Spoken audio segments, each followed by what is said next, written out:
Friends, तुमचं परत एकदा मी परम एज्युकेशन कम्युनिटी मध्ये स्वागत करते। तर बघा, आज आपल्याला एक्सपान्शन फॉर्म्युला आपण चॅप्टरला सुरुवात केलेली, त्याचा आज लेक्चर 3। ठीक आहे, तर आपल्याला आज expansion of a + b cube, सोप्या भाषेत काय आपल्याला हा फॉर्म्युला शिकायचा आहे।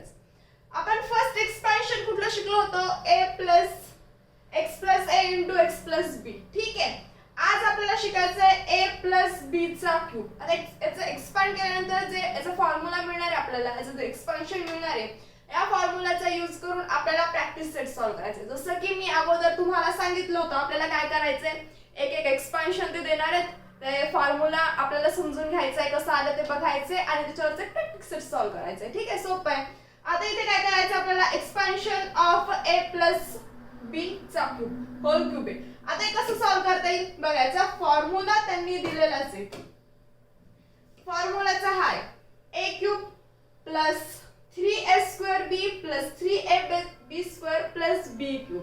आता हा फॉर्म्युला डायरेक्ट यूज करून आपल्याला प्रॅक्टिस सेट सॉल्व्ह करायचा आहे। पण जसं की मी अगोदरही सांगितलं, ते फॉर्म्युला आला कसा माहिती पाहिजे। ठीक आहे, डायरेक्ट तुम्ही पाठ करून जर लिहिलं तर तुम्हाला सुरुवातीला हा पाठांतर केलं तुम्ही येऊन जाईल, पण नंतर अवघड होऊन जाईल की नाही, हा फॉर्म्युला आलाय कसा। ठीक आहे, तर बघा आता आपण सॉल्व्ह करू। हे काय होतं, a + b³। ठीक आहे, a + b³।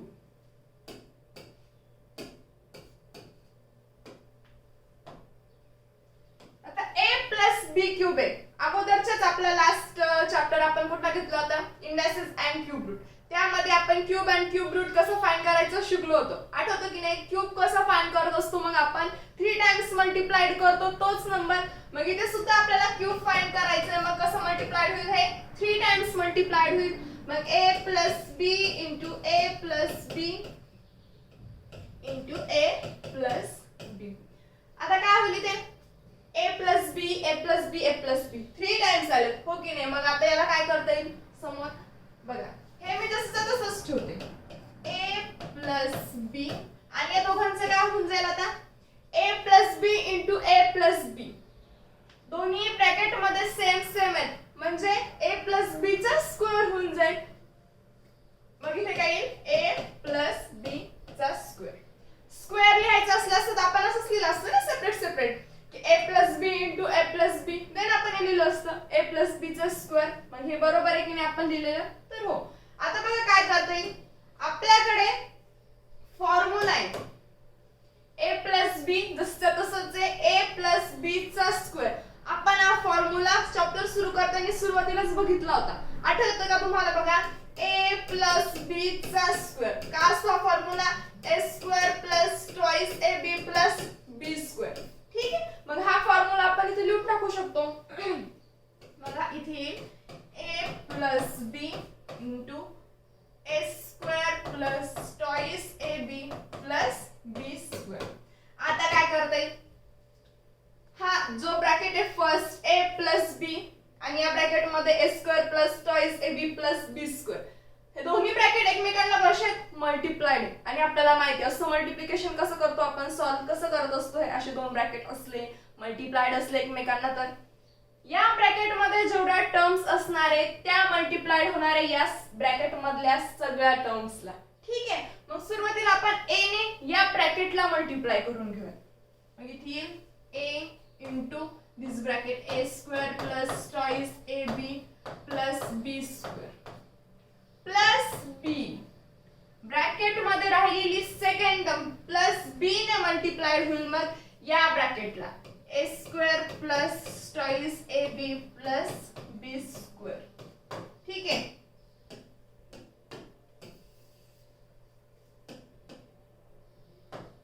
बघा काय केलं, a + b, या ब्रॅकेट मध्ये a आणि b होते, दोन टर्म्स होते, मध्ये प्लस साइन होतं, मी सुरुवातीचं a घेतलं, त्यांनी मल्टिप्लाय करून घेतलं या ब्रॅकेटला, नंतर प्लस b साइन विसरायचं नाहीये, जर मायनस आलं असतं तर हे मायनस इथे आलं असतं। असा फॉर्म्युला आहे समोर एक मायनस साइन सुद्धा, इथे प्लस b होतं, जसं तसं घ्यावं लागलं साइन सुद्धा, मग प्लस b * दिस ब्रॅकेट। आता काय करता येईल, a ने या ब्रॅकेटला मल्टिप्लाय करून घ्या, a ने या ब्रॅकेटला मल्टिप्लाय केल्यावर काय होईल, a * a² a³ + a * 2ab, आता इथे a काय होऊन जाईल ए स्क्वेअर, मग 2a²b plus a into he third term a into b² होऊन जाईल, a इंटू b² प्लस आता या b ने याला मल्टिप्लाय करायचे, b into a² b into a² b² a sorry b into a² b a² है,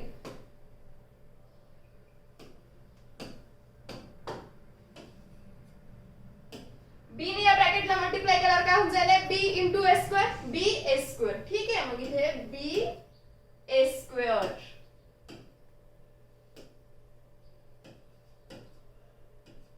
नंतर b इंटू टॉइस ab, आता इथे b b आहे म्हणजे तो b² होऊन जाईल, मग 2ab², मी खाली घेते प्लस 2ab² झालं आहे. नंतर काय b into b² b³ plus b³ काय होईल बघा आता इथे a³ तसंच घेते मी खाली equals to a³ plus 2a²b 2a²b plus इथे काय होईल ab² plus ba²,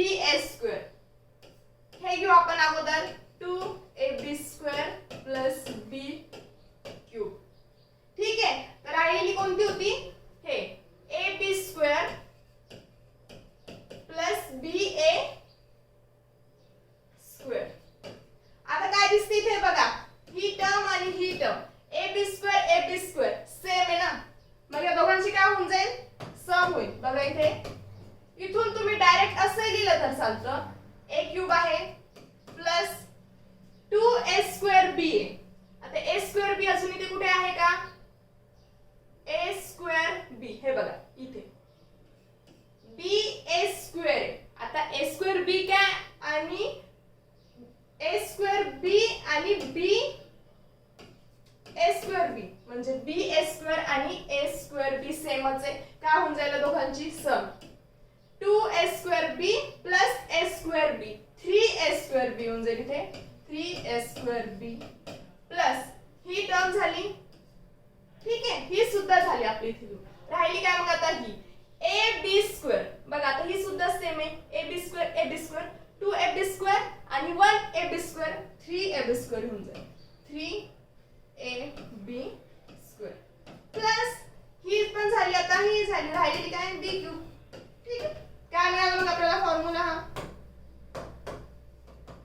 a³ plus 3a²b plus बघा इकडे 3ab² प्लस b³ मिळाला की नाही फॉर्म्युला a³ बघा, नंतर 3a²b नंतर 3ab² आणि लास्टला b³. अशा प्रकारे हा फॉर्म्युला कसं करायचा आपल्याला फाइंड करायचा आहे. त्यांनी दिलेलाच ऑलरेडी, पण तो कसा येतो ते आपल्याला सॉल्व करायचं होतं, म्हणजे एक्झाम मध्ये तर नाही विचारणार पण तरी आपल्याला माहिती असायला पाहिजे ना की हा फॉर्म्युला तयार कसा झालाय. तर काय होतं सुरुवातीला परत एक वेळेस बघा a प्लस b³ आपल्याला याचा फॉर्म्युला याचं एक्सपान्शन काय ते फाइंड करायचं होतं. काय केलं मग आपण a प्लस b³ होता, क्यूब कसा फाइंड करत असतो आपण 3 टाइम्स मल्टिप्लाय करत असतो, तोच नंबर इथे होता a प्लस b, मग त्याला आपण 3 वेळेस मल्टिप्लाय करून घेतलं कारण की क्यूब होतं. नंतर यामधले a प्लस b आपण जसं तसंच ठेवलं, बाकीच्या ज्या दोन टर्म्स होत्या त्यांचा स्क्वेअर होऊन गेला आणि आपण फर्स्ट फॉर्म्युला शिकलेलोच होतो, फर्स्ट एक्सपान्शन फॉर्म्युला तो होता a प्लस b चा स्क्वेअर. काय असतो तो a² plus twice ab plus b². नंतर काय केलं मग आपण हा जो a प्लस b होता त्यांनी त्या ब्रॅकेटला मल्टिप्लाय करून घेतला आणि नंतर काय मिळालं आपल्याला a³ plus 3a²b plus 3ab² plus b³. आता हा जो फॉर्म्युला आपल्याला मिळालाय याचा डायरेक्ट यूज करून आपल्याला एक्झाम्पल सॉल्व करायचे, जसे की आपण अगोदर केले होते. काय करायचं आता जे म्हणजे एक्झाम्पल्स देतील ते आपल्या प्रॅक्टिस सेट मध्ये त्यामध्ये कंपेअर करायचे यासोबत a प्लस b सोबत. मग a इज इक्वल्स टू त्या ब्रॅकेट मधली जी फर्स्ट टर्म असेल ती आणि b is equals two bracket मधली सेकंड टर्म असेल ती. तर बघा आपण सॉल्व्ह करूयात. अगोदर काही एक्झाम्पल्स तुम्हाला दिलेले आहेत बघा यावरतीच, याच एक्सपान्शन फॉर्म्युलाचा यूज करून ते सॉल्व्ह करायचे आहेत. पण ते सगळे सॉल्व्ह एक्झाम्पल आहेत म्हणजे सॉल्व्ह करूनच दिलेले आहेत. आपण डायरेक्ट आता प्रॅक्टिस सेट घेऊयात 5.2. बघा फर्स्ट एक k + 4q. आता माहिती का एक्झाम मध्ये काय होईल, डायरेक्ट तुम्हाला देतील असेच एक्झाम्पल a + 4q, कधी a + 4² सुद्धा येईल. असे एक्झाम्पल आता एकत्रच येतील ना, तुम्हाला स्टेप बाय स्टेप येणार नाही. इथे कसं आपण एक एक्झाम एक्सपान्शन फॉर्म्युला शिकतो आणि त्यानंतर त्याची प्रॅक्टिस सेट सॉल्व्ह करतो, मग आपल्याला इझिली माहिती होऊन जातं हाच फॉर्म्युला इथे यूज करायचा. एक्झाम मध्ये काय होईल, एकत्र दिला जाईल तर कन्फ्युजन होईल. त्याच्यामुळे फॉर्म्युले सगळे माहिती असायला पाहिजेत. आपण स्टेप बाय स्टेप घेऊयात, तुम्हाला नंतर कन्फ्युजन सुद्धा होणार नाही. काय होईल आता इथे x + 4³ आहे.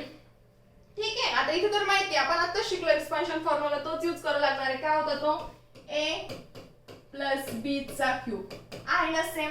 बघा इथे a च्या जागी काय k आणि b च्या जागी 4 आहे.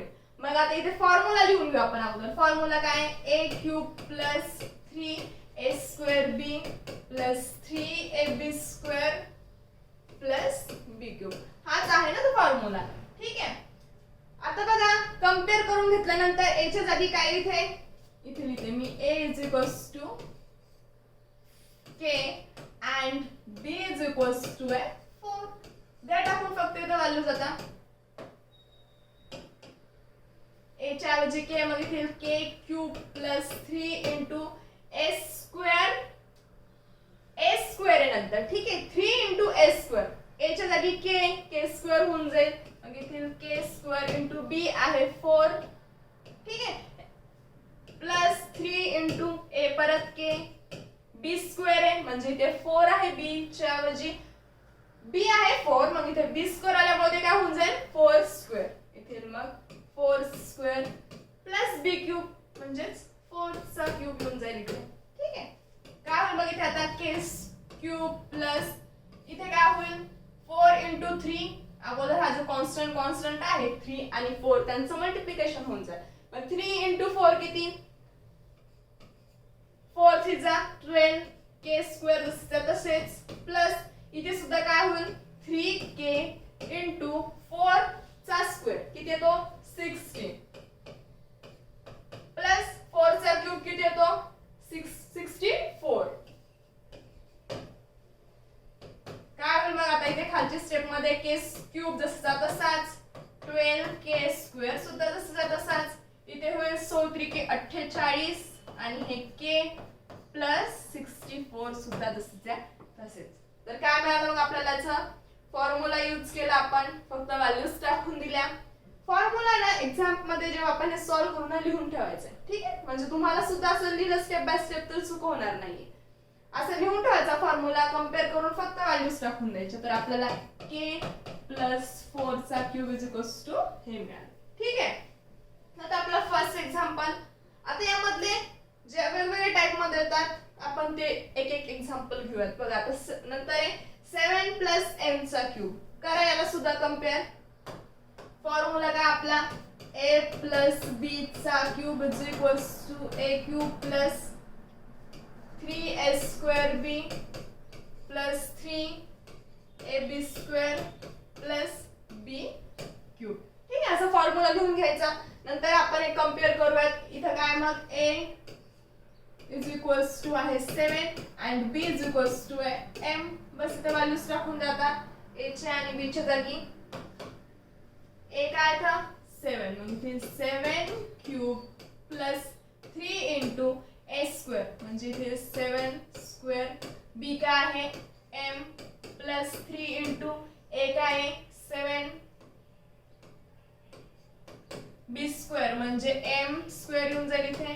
आणि b³ b आहे m म्हणजे इथे m³. फॉर्म्युला माहिती असला व्यवस्थित लिहून घेतलं की कंपेअर करून की a = j b = j काही असेल ते लिहून घेतल्यानंतर डायरेक्ट त्या फॉर्म्युला मध्ये जर व्हॅल्यूज टाकून दिला तुम्ही असा फॉर्म्युला लिहून तर ते चूक होणार नाही. ठीक आहे, तर मग आता इथे बघा 7 चा क्यूब काय असतो 343. ठीक आहे, प्लस नंतर 3 × 7 चा स्क्वेअर 49m प्लस इथे काय होऊन जाईल 3 × 7 21 m स्क्वेअर जसं तसंच आणि हे m क्यूब सुद्धा जसंचे तसेच काय होईल ते 343 प्लस 49 × 3 किती 9 3 जा 27 2 4 3 जा 12 plus 2 147m plus 20m square plus m cube. ठीक आहे. काय मिळालं मग आपल्याला नंतर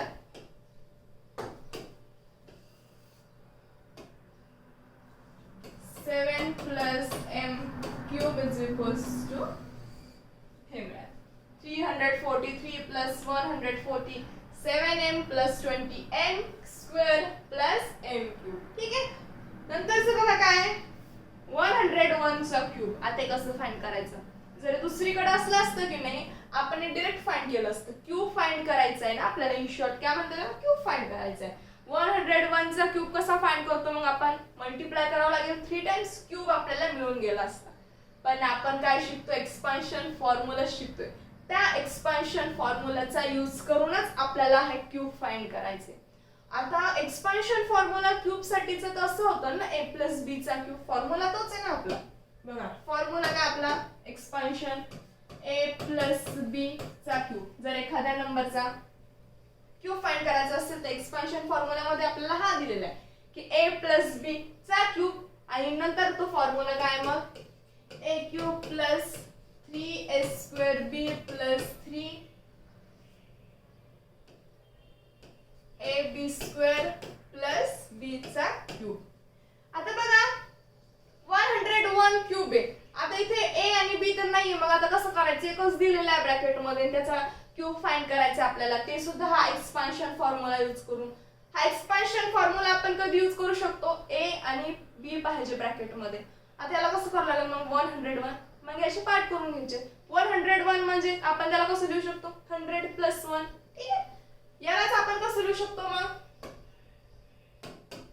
इक्वल्स टू 100 + 1 चा क्यूब लिहिल्यानंतर काय फरक पडणार आहे का त्याला नाही ना.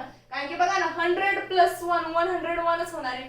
आपल्याला एक्सपान्शन फॉर्म्युला सुद्धा यूज करता येईल. मग इथे आता 100 + 1 लिहिल्यानंतर इथे a सुद्धा मिळाला b सुद्धा मिळाला. कंपेअर करून घेतल्यानंतर काय मिळेल आपल्याला इकडे a मिळेल 100 and b मिळेल 1. आता काय फक्त व्हॅल्यूज टाकून द्यायच्या फॉर्म्युला मध्ये.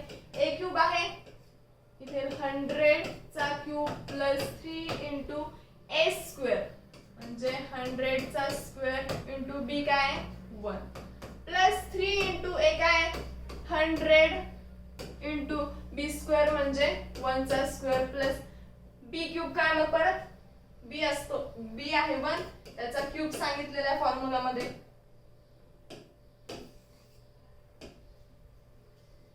100 चा क्यूब 100 3 टाइम्स मल्टिप्लाय केल्यानंतर काय येतं 100 वरती 6 झिरो येऊन जाईल. कारण की बघा ना 100 × 100 × 100 1 × 1 × 1 1 हे 4 झिरो राहिलेले 2 झिरोच्या वरती. ठीक आहे. काय मिळालं मग हे याच्यावरती 100 1 वरती 6 झिरो यायला पाहिजे. 1 2 3 4 5 6 आले. नंतर काय आता 3 × 100 चा स्क्वेअर 1 वरती किती झिरो येतील 4 झिरो येतील. 100 × 100 1 × 1 आणि राहिलेले 2 2 झिरो याच्यावरती येऊन जाईल म्हणजे 10,000 प्लस आता × 1 होतं हे तसंच ठेवते मी मल्टिप्लाइड 1 आहे तर तीच राहणार आहे ना व्हॅल्यू.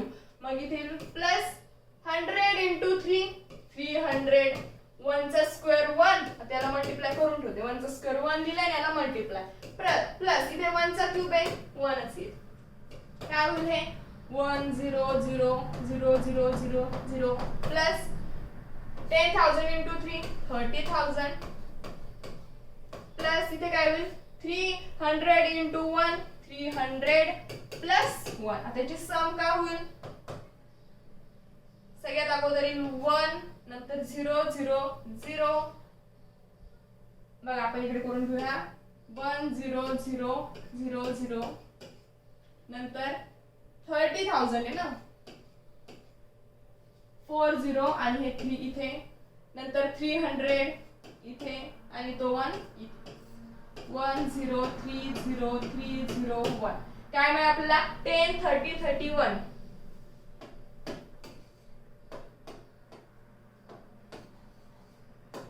त्यामुळे आपल्याला 10 30 31.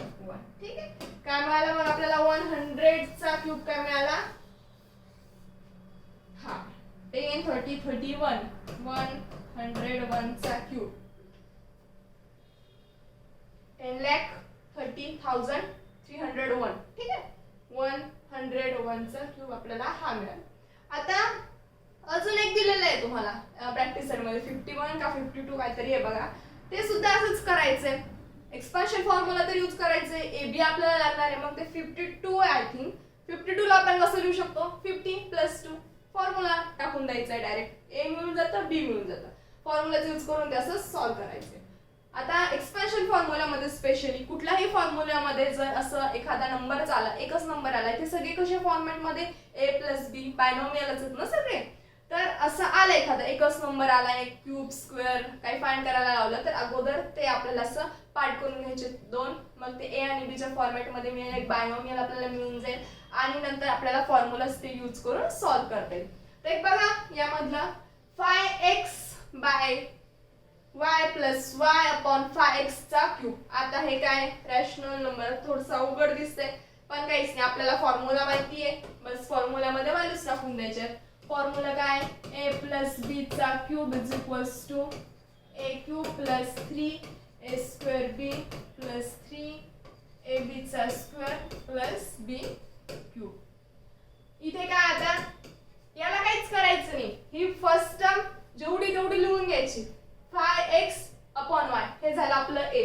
a = 5x upon y and b = y upon 5x. द्या व्हॅल्यूज टाकून. a काय? 5x अपॉन y चा क्यूब + 3 * a² म्हणजे 5x अपॉन y चा स्क्वेअर * b + 3 * a काय? 5x अपॉन y आणि b चा स्क्वेअर म्हणजे ह्या टर्मचा स्क्वेअर होऊन जाईल y अपॉन 5x चा स्क्वेअर + b³ म्हणजे याचा क्यूब परत y अपॉन 5x चा क्यूब. आता हे सॉल्व करा. काय होऊन जाईल? इथे क्यूब 5x अपॉन y चा क्यूब. सगळ्याचा क्यूब होऊन जाईल. तिथे 5 चाच नाही होणार. 5 चा क्यूब किती असतो मग? 125. x चा क्यूब येऊन जाईल x³. खालच्याचा सुद्धा डिनोमिनेटरचा सुद्धा क्यूब होईल. y चा सुद्धा क्यूब होईल म्हणजे ते y³ प्लस 3 * याचा स्क्वेअर 5 चा स्क्वेअर 25 x चा स्क्वेअर x² y चा स्क्वेअर y². इथे b आहे बघा. इथे b लिहायचं राहिले आपलं. 3 * a² आहे की नाही सेकंड टर्म. 3 * a² आपण लिहिलं. a होतं 5x अपॉन y आणि इथे मल्टिप्लाइड आहे b म्हणजे इथे b च्या ऐवजी काय येईल? 5 y अपॉन 5x. ठीक आहे बघा इथे ही टर्म आपली लिहायची राहिली होती b ची. ती आहे y अपॉन 5x. मग इथे येईल ती y अपॉन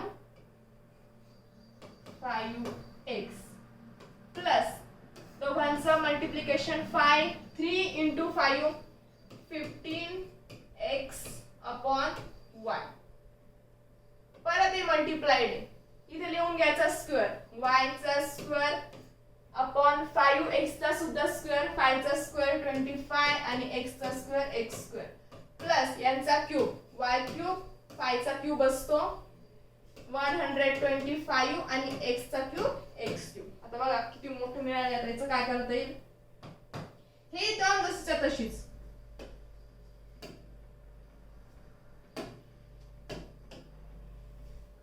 125 x चा क्यूब अपॉन y चा क्यूब प्लस आधी इथे काय करता येईल बघा 5 नी याला भाग जातो 25 ला, मग इथे येऊन जाईल 5 5 जा 25. x आणि इथे x स्क्वेअर हा झाला न्यूमरेटरचा, हा झाला डिनोमिनेटरचा, एक x कॅन्सल होऊन जाईल. मग हा x याच्या एका x सोबत कॅन्सल झाला. इथे सुद्धा y स्क्वेअर आहे डिनोमिनेटर मध्ये, न्यूमरेटर मध्ये इकडे y, इथला सुद्धा एक y कॅन्सल होऊन जाईल. मग हा जो इथला y याच्या एका y सोबत कॅन्सल झाला. ठीक आहे, आपण एवढं लिहून घेऊ अगोदर आणि इथं 3 मल्टिप्लाय करून घेते. बघा हे जे आहे 3 मल्टिप्लाइड यांचं मल्टिप्लिकेशन काय आहे 5 × 3 15.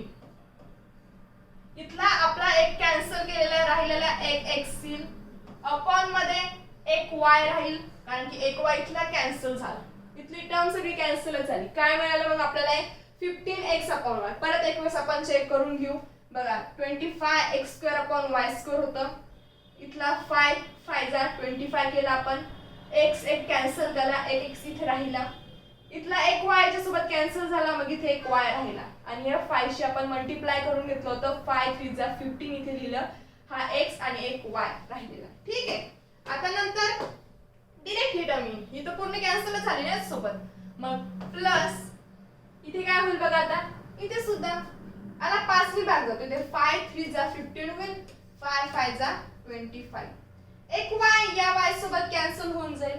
ठीक आहे, इथला x हा जो याच्या सोबत इथला हा एक x कॅन्सल होऊन जाईल. काय राहिलो मग इथे 3, नंतर इथला एक y 3y होऊन जाईल ते, कारण की याला मल्टिप्लाइडच होते, आणि डिनोमिनेटर मध्ये इथला 5 आणि हा एक x 5x.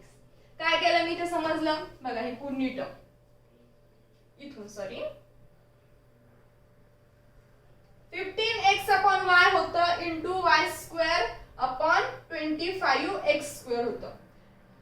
अगोदर इथे बघा हा x 15x जो आहे आणि इथला काय डिनोमिनेटर मधला, इथला मी घेतला नाही y कारण की हा डिनोमिनेटरचा काही फायदा नव्हता. इथे आपल्याला हा जेव्हा इथे काही घेतलेले आपण हा 15x अपॉन y इथे काहीच कॅन्सल होत नाही, मग डायरेक्ट मी या डिनोमिनेटर कडे आले. इथे होतं 15x². आता या 15 ला आणि 25 ला 5 ने भाग जातो, सुरुवातीला देऊन घेतला, इथे झाले 3 आणि इथे झाले 5 5 3 जा 15 5 5 जा 25.